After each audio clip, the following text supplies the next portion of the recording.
In as much as we advocate for our mountain issues, we also have to be sensitive to other people. Do you think Rigathi agrees with you on this?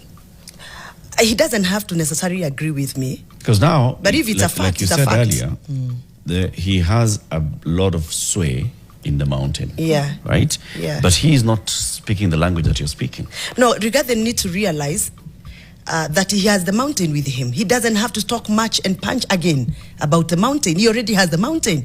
He actually needs to be seen to be more accommodative to other communities.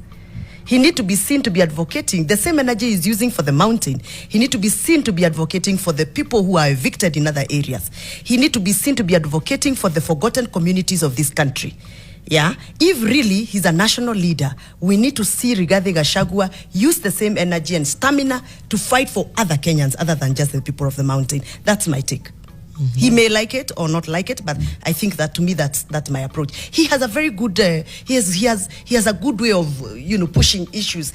In our community we say ni kimoda. Kimoda ni mtu ambaye akona njia za kusukuma za kufanya kazi na kupata ile anataka. He has a way of doing things. I wish he can use that now energy to fight for other communities, fight for Kenyans, fight for pay slips, so that we don't have any more deductions, fight for us so that we don't suffer more taxation. But he must also dissociate himself in his campaigns from the mountain connotation, because he has fought for the mountain enough.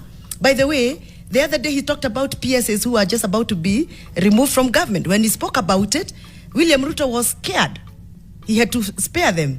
I mean, he's done it. We already believe in Gachagua's energy to fight for the mountain. It is time for him to move out and fight for the Turkanas of this country. It is time for him to move out and fight for the Luos of this country. He has to do that. Have you told him? Yes, I have. Many times. What does he say? Unajua siasa iko na shida zake.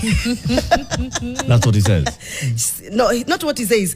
I'm telling you. He doesn't give a clear-cut answer because of the dynamics. Is what what Janet said earlier, when someone shows you who they are, you believe them the first time. Yeah. If it's not already on his radar, having been deputy president, that he should be fighting for people in Turkana, for people in Lodwar, for people in the mountain, for people. If he's not already cognizant of that, I don't think there's anything that could be. And there is no leader who ever comes and convince me that you're a national leader, and you never did anything when our boys and girls were being butchered in this town. My last question. Yes. What was either the incentive or the disincentive for UDA and Kenya Kwanza MPs to vote for the finance bill and to toe the party line? I think that's a rhetoric question you're asking me.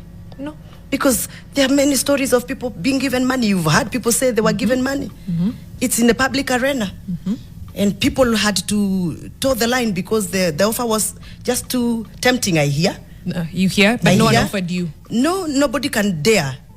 I'm that person who can never be dared with such kind of approaches, because definitely I will not. The incentive was money. What was the disincentive? Disincentive was the Gachagua himself. For the last 2 years when he was in power, he didn't carry himself in a pleasant way that would appeal to most members to support him.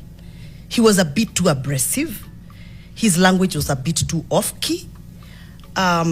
His conduct was sometimes off the radar. I feel, this is my take. Because, I also try to talk to members and telling them, please support us, don't impeach Gachagua. And they will say, no, he called me this name. Okay. He treated me this way. I went to his reception, he refused to see me, He came to my constituency, he didn't even greet me, So he also added some catalysm. He catalyzed the process of impeaching himself. Okay. Yeah, but that does not mean that we blame him 100%. Of course, there were other actors around that were fueling the impeachment of Rigathi Gachagua. But may I say this? The same humiliation they served Rigathi Gachagua. The same humiliation God is going to serve them. Yesterday, a mugumo tree in Githunguri fell. In my culture, when a mugumo tree falls, something big, great happens. One big pillar falls. Okay. A pillar is falling soon. Let's leave it there.